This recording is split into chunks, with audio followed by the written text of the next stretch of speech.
தந்தை மகன் தூயாவியார் பெயராலே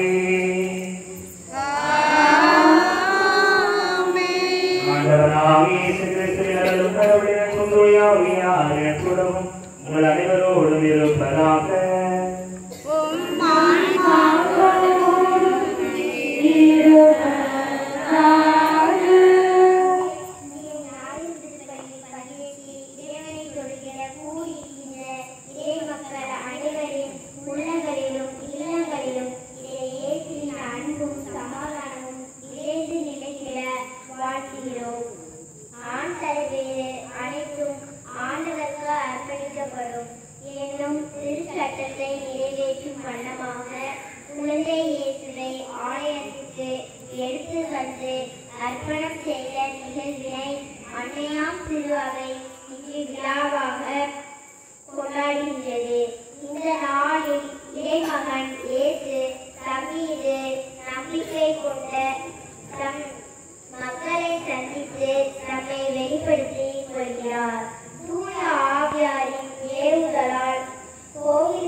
சகோதர சகோதரிகளே, 40 நாட்களுக்கு முன் ஆண்டவரின் பிறப்பு விழாவை பெருமகிழ்ச்சியுடன் கொண்டாடினோம். இன்று மரியாவும் யோசேப்பும் இயேசுவை கோவிலில் காணிக்கையாக அர்ப்பணித்த புனித நாள் வந்துள்ளது. இந்த நாளில் இயேசு திருச்சட்டத்தை வெளிப்படையாக நிறைவேற்றினாலும் உண்மையில் தம்மீது நம்பிக்கை கொண்ட தம் மக்களை அவர் சந்திக்கிறார். முதியோரான புனிதர்கள் சிமியோனும் அன்னாவும் தூய ஆவியாரின் ஏவுதலால் கோவிலுக்கு வந்தனர். அதே ஆவியாரால் உள்ளொளி பெற்று அவரை ஆண்டவர் என அறிந்து அக்களிப்புடன் அறிக்கையிட்டனர். அதே போல தூய ஆவியாரால் ஒன்று கூடியுள்ள நாம் கிறிஸ்துவை எதிர்கொள்ள கடவுளின் இல்லம் செல்வோமாக. அவர் மாட்சியுடன் வரும் வரை அப்பத்தை பிடித்திடும் போதெல்லாம் நாம் ஆண்டவரை கண்டுகொள்வோமாக.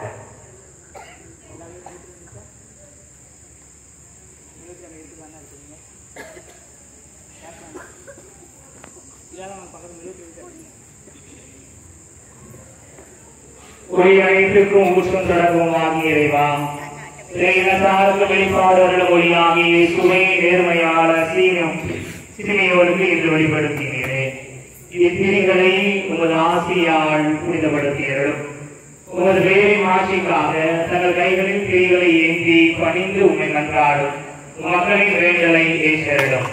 அதனால் அவர்கள் நன்னெறியில் நடந்து என்றும் குன்றா பேரொழிக்கு வந்து சேர தகுதி பெறுவார்களாக.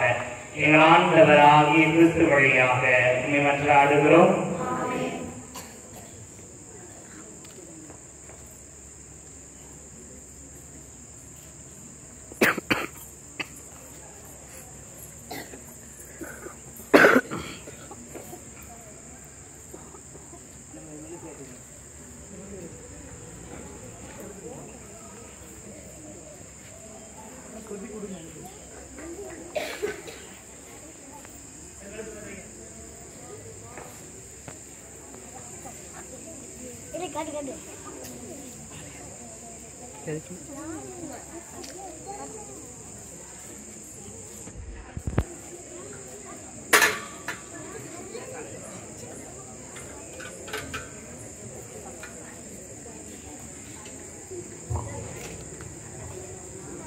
மெழுகுதிரியை ஏற்றிக் கொள்ளுங்கள்.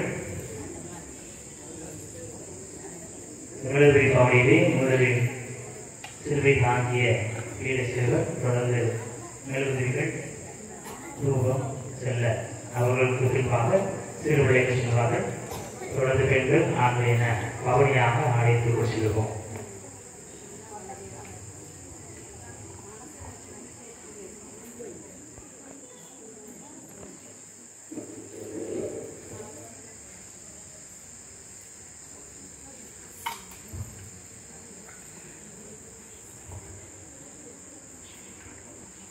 ஆண்டவரை எதிர்கொள்ள அமைதியாக செல்வோமாக.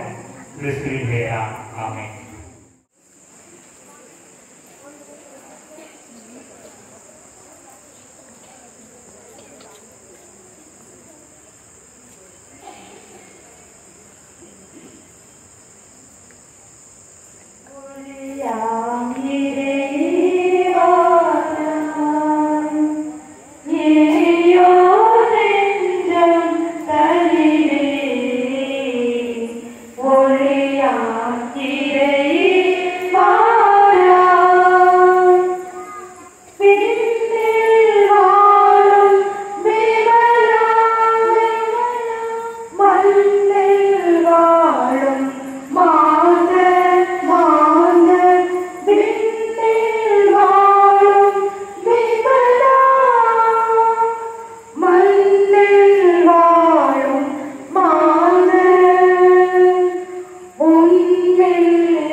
தூதனை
மோசேயின் சட்டப்படி தூய்மையாக நிறைவேற்ற வேண்டிய நாட்கள் போது குழந்தையை ஆண்டவருக்கு அர்ப்பணிக்க அவர்கள் எருசலேமுக்கு கொண்டு சென்றார்கள்.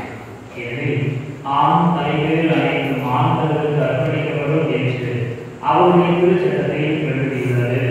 அச்சட்டத்தில் கூறியுள்ளவாறு இரு மாணவர்கள் அல்லது இரு புறாக்குட்டிகளை அவர்கள் பலியாக கொடுக்க வேண்டியிருந்தது. அப்போது எருசலேமில் சிமியோன் என்னும் ஒருவர் இருந்தார். அவர் ஏழ்மையாக இறைவற்று கொண்டவர். இஸ்ரேலுக்கு வாக்களிக்கப்பட்ட ஆறுதலை எதிர்பார்த்துள்ளவர். தூய ஆவியை அவர் பெற்றிருந்தார். ஆண்டவருடைய மெசியாவை காணும் அவர் சாப்பிட போவதில்லை என்று தூய ஆவியால் உணர்த்தப்பட்டிருந்தார். அந்த ஆவியின் தூண்டுதலால் அவர் கோவிலுக்கு வந்திருந்தார். திருச்சட்ட வழக்கத்திற்கு ஏற்ப செய்ய வேண்டியதை குழந்தை இயேசுவுக்கு செய்து முடிக்க பெற்றோர் அதனை உள்ளே கொண்டு வந்தபோது சிமியோன் குழந்தையை கையில் ஏந்தி கடவுளை போற்றி, ஆண்டவரை ஒரு சொற்பொழி மணியானை இப்போது அமைதியுடன் போக செய்தேன். ஏனெனில் மக்கள் அனைவரும் காரணமாக ஏற்பாடு செய்துள்ள உமது மீட்பை என் கண்கள் கண்டுகொண்டன. இம்மீட்பை பிற இனத்தாருக்கு வெளிப்பாடு வருவதை இதுவே மக்களாக இஸ்ரேலுக்கு பெருமை செய்தார். குழந்தை குறித்திருக்கூடியவை பற்றி அதன் நாயும் தந்தையும் வியப்புற்றனர். சிமியோன் அவர்களுக்கு ஆசை கூறி அதன் நாயாகிய மரியாவை நோக்கி, இதோ இக்குழந்தை இஸ்ரேல் மக்கள் பலரின் வீழ்ச்சிக்கும் எழுச்சிக்கும் காரணமாக இருக்கும், எதிர்க்கப்படும் அடையாளமாக இருக்கும். இவ்வாறு பலருடைய மறைமான எண்ணங்கள் வெளிப்படும். உமது உள்ளத்தை ஒரு வாழ் கூடுமை ஆயும் என்றார். ஆசிரியர்களை சேர்ந்த பாடுகளின் மகனாகிய அண்ணா என்னும் இறைவாக்கினர் ஒருவர் இருந்தார். அவர் வயது முதிர்ந்தவர். மனமாகி 7 ஆண்டுகள் கணவரோடு வாழ்வதில் கைம்பெண்ணானவர். அவருக்கு வயது 84. அவர் கோவிலை விட்டு நீங்காமல் முன்னிருந்து மன்றாடி அல்லும் அவரிடம் திருப்பணி செய்து வந்தார். அவர் நேரத்தில் அங்கு வந்து கடவுளை புகழ்ந்து எருசலேமை மீட்புக்காக காத்திருந்த எல்லாரிடமும் அக்குழந்தையை பற்றி பேசினார். ஆண்டவருடைய திருச்சட்டப்படி எல்லாவற்றையும் செய்து முடித்த பின்பு அவர்கள் கலிலேயாவில் உள்ள தங்கள் ஊராகிய நாசரேத்துக்கு சென்றார்கள். குழந்தையும் வளர்ந்து வலிமை பெற்று ஞானத்தால் நிறைந்து கடவுளுக்கு உகந்ததாக இருந்தது. ஆண்டவரே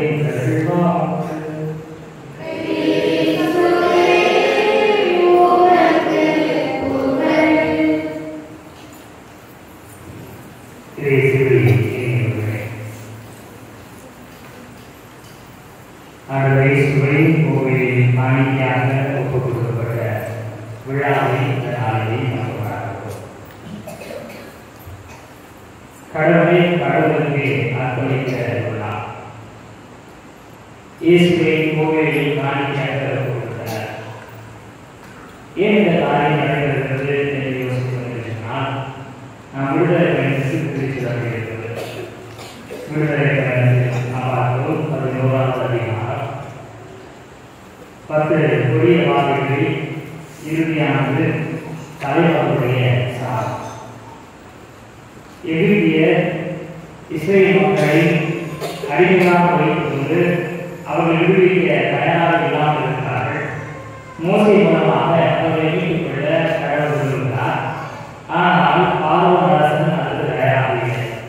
எனவே கடவுள் ஒவ்வொரு பார்வையாக கொடுக்கிறார். செங்கடலை ஒவ்வொரு காரியமும்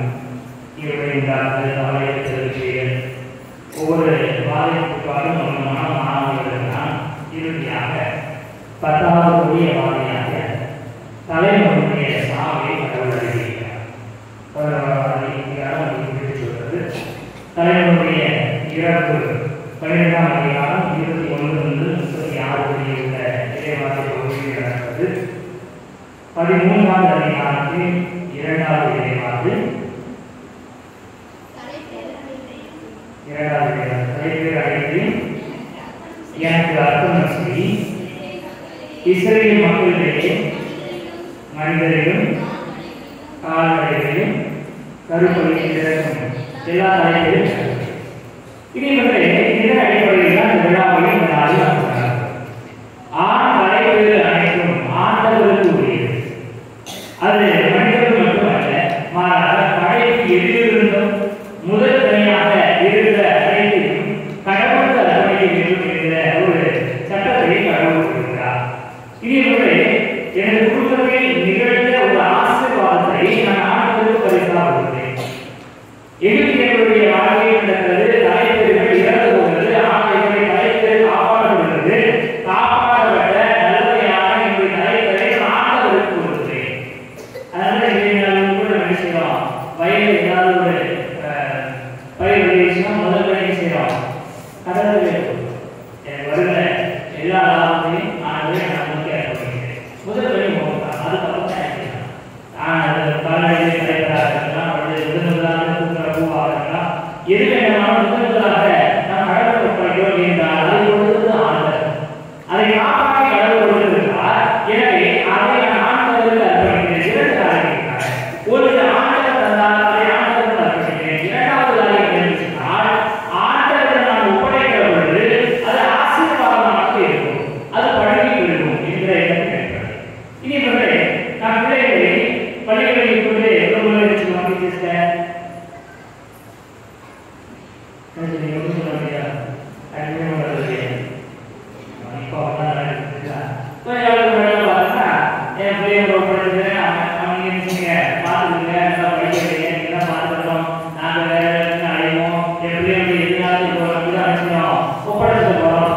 இந்த வார்த்தை எல்லா காலகட்டத்திலும் போகிறது.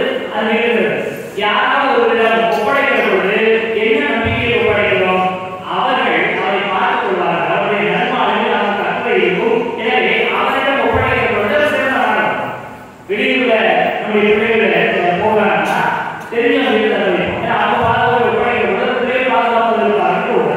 இதுவரை கடவுள் அவரிடம் ஒப்படைக்கிற எல்லா குழந்தைகளும் ஞானதாக இருக்கிறார். அந்த குழந்தை மட்டுமா இல்லை, இயேசு கிறிஸ்து காணியாக ஒவ்வொரு நிகழ்வை பற்றி சொல்கிற பொழுது ஒரு கைப்பிடி மாவு ஆண்டவருக்கு அர்ப்பணிக்கப்படுவதென்றால் அந்த மாவின் பொருட்டு எல்லா மாவும் ஏற்படுத்தப்படாது. ஒரு குழந்தை ஆண்டவருக்கு அர்ப்பணிக்கப்படுவதென்றால் அந்த மாவின் பொருட்டு அந்த குடும்பமே ஆசீர்வதிக்கப்படாது இருக்கிறது. இது இயேசு கிறிஸ்துவுடைய அர்ப்பணிப்பை பற்றிய இதே இயேசுவை அர்ப்பணிக்கிற பொழுது என்ன நடக்கிறது? இயேசு கிறிஸ்துவின் பொருட்டு எல்லா உலகமுமே உலகில் உள்ள அனைத்துமே ஆண்டவரில் அர்ப்பணிக்கப்படுகிறது. எப்படி என்றால் இயேசு கிறிஸ்துவை குறித்து பவுல் என்ன சொன்னார்? அவர் முதல் கனி, அவர் முதல் மகன், எல்லாவற்றையும் அவர் தலைவராக விளங்குமாறு எல்லாரும் முதலாக உயிர் இருக்கிறார். அப்படின்னா இயேசு கிறிஸ்து இறப்பில் மட்டுமல்ல, இருத்தலில் மட்டுமல்ல, எல்லாவற்றையும் அவர் தலைசிறந்தவராக இருக்கிறார். இயேசுடைய நெருப்பை நாம் பார்க்கிற பொழுது இயேசுடைய தலைவரை அர்ப்பணி மத்திய வருகிறார். மத்திய 1:1 மத்திய செய்தி 1:1 தலைவரை அர்ப்பணி பற்றி சொல்கிற பொழுது இயேசு கிறிஸ்துவினுடைய தலைவரை அர்ப்பணி எங்கிருந்து வருகிறது? எங்கிருந்து வருகிறது? மூதாதை பட்டியல் அது கருத்து வருகிறது. என்ன வருகிறது? ஆபிரகாம் மகன் ஈசாக்கு, ஈசாக்கு மகன் யாக்கோபு. அப்ப இயேசு கிறிஸ்துவுடைய தலைவரை அர்ப்பணி எங்கிருந்து வருகிறது? ஆபிரகாம் வருகிறது. இதே விஷயத்தை நாம் லூக்கா நற்செய்தியில் பார்த்தோம்னா லூக்கா நற்செய்தி இயேசுவின் மூதாதை பட்டியலில் 23வது இறைவாக்கு வருகிறது. கடைசி இறைவாக்கு 38. லூக்கா நற்செய்தி 3வது அதிகாரம் 38வது இறைவாக்கு. சேத்தின் மகன், சேத்து ஆதாமின் மகன், ஆதாம் கடவுளின் மகன். அவன் இயேசுவின் மூதாதை பட்டியல மத்திய சொல்லுவது ஆபிரகாம் சொல்றாரு. இயேசு அந்த இடத்துல அதுக்கு முன்னாடி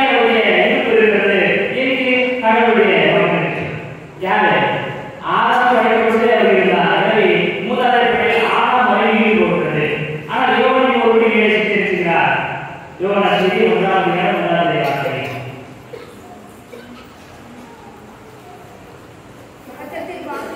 தொடக்கத்தில் படைப்பின் தொடக்கத்தில் வாக்கு இருந்தது, வாக்கு கடவுளோடு இருந்தது, கடவுளாக இருந்தது. இதே இயேசுவுடைய இருத்தலை நாம் ஒவ்வொரு இடமும் முன்னோக்கி சென்று கொண்டிருக்கிறோம். ஆபரகாம் வந்து இயேசுவுடைய மூதாதையர்கள் தொடர்கிறது என்று சொன்னதும் இல்ல, அதுக்கு முன்னாடி இருக்கு, ஆதாம் இருக்கு, ஆதாம் தொடர்பே இருக்கிறது. அடுத்ததாக பார்த்தோம் பிலிப்பியருக்கு எழுதிய நிருபம் 2ஆம் அதிகாரம் 6வது இறைவார்த்தை.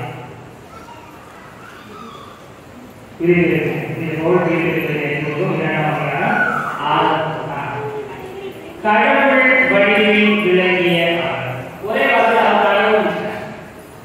அப்ப இயேசு கிறிஸ்துவினுடைய இருத்தலை ஒவ்வொரு கட்டமாக முன்னோக்கி சென்று கொண்டே இருக்கிறார்.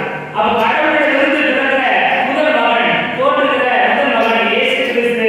எனவே அவரிலிருந்து அனைத்து தொடர்கிறது. கடவுள் வார்த்தையை உருவாக்குகிறார். வார்த்தை மனோருமான நினைவுகிறார் என்று சொன்னால் இயேசு கிறிஸ்து வார்த்தையானவர் கடவுளிலிருந்து முதலாக தோன்றுகிறார். எனவே அவரிலிருந்து உருவாகிற அனைத்தையும் ஆண்டவருக்கு அர்ப்பணிக்க வேண்டும் என்று சொன்னால் இயேசுவை ஆண்டவருக்கு அர்ப்பணிக்க வேண்டும். எனவே இயேசுவை கோவிலில் அர்ப்பணிக்கப்படுகிற இந்த நிகழ்வு ஒரு விழாவாக மாறுகிறது. இனியவர்களே, கடவுளுக்கு இயேசு தன்னை அர்ப்பணிக்கிறார் என்று சொன்னால் நம் மனித குலம் முழுவதையும் ஆண்டவருக்கு அர்ப்பணிக்கிறார். ஆண்டவருக்கு ஒருவரை அர்ப்பணிக்கப்படுகிறார் என்று சொன்ன மாதிரி ஒருவருடைய பொறுப்பில் ஒப்படைக்கப்படுவது அவருடைய பாதுகாப்பிற்கு யாரை ஒப்படைக்கிறோமோ காரணமாக மாறுகிறார்.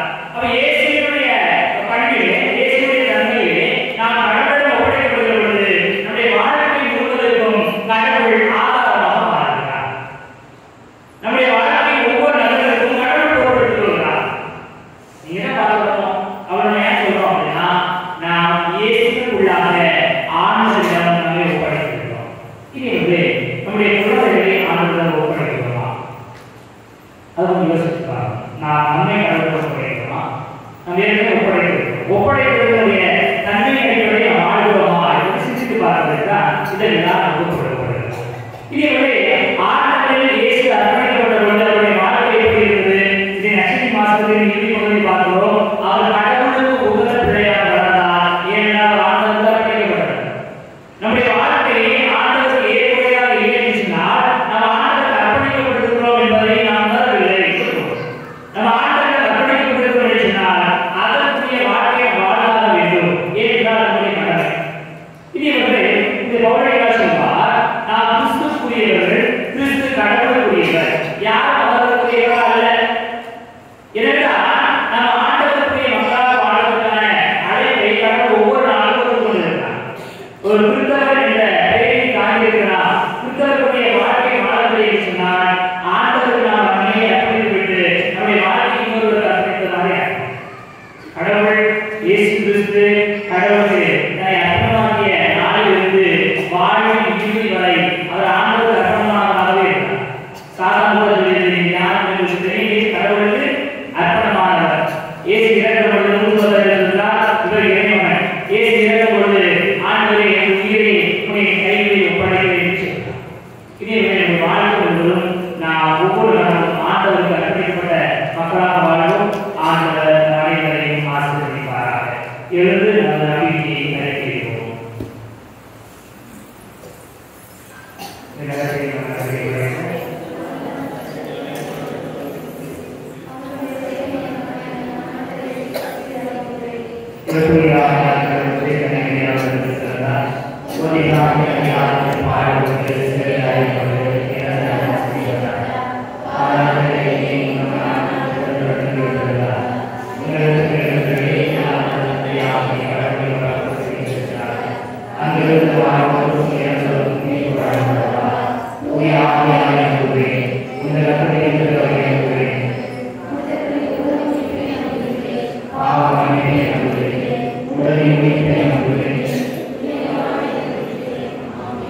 அன்புமிக்க சகோதர சகோதரிகளை நாம் இப்போது ஒன்றிணைந்து தொடங்கும் பொது மன்றாட்டுகளை நமக்காகவும் நம் தேவைகளுக்காகவும் மட்டுமல்லாமல் மக்கள் அனைவருக்காகவும் ஆண்டவராகிய கிறிஸ்துவை மன்றாடுவோம்.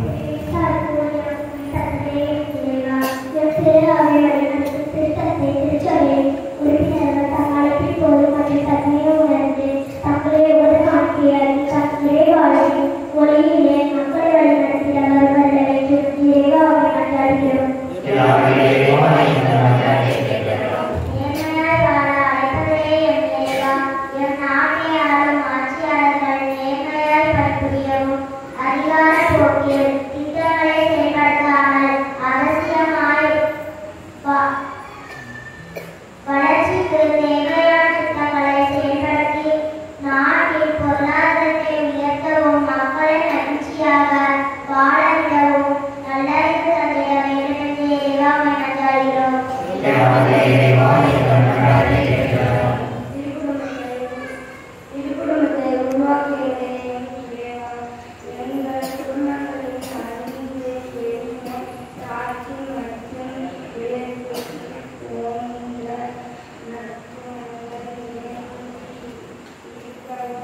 Amen.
Oh,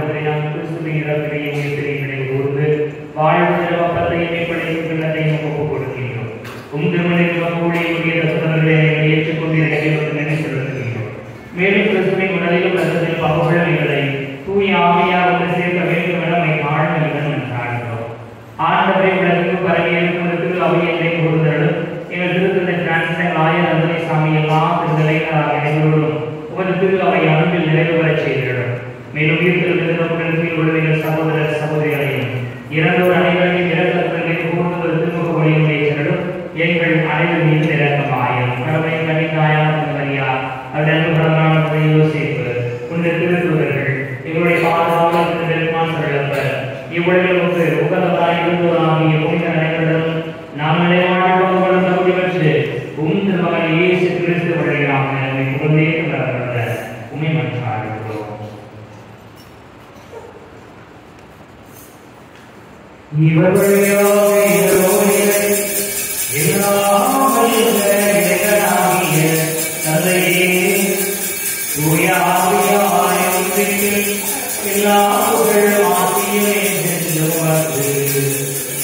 Yeah.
இயேசு வாழ்க, மரியே வாழ்க.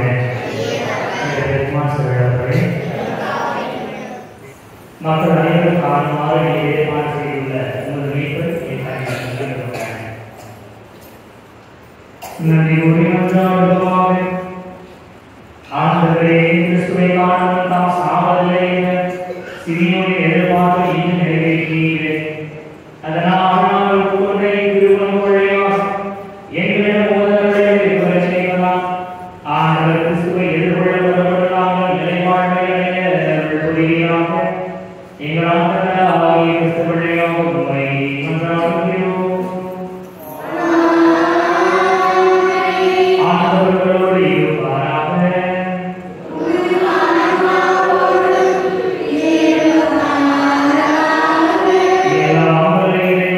தந்தை, மகன், தூய ஆவியானவருக்கு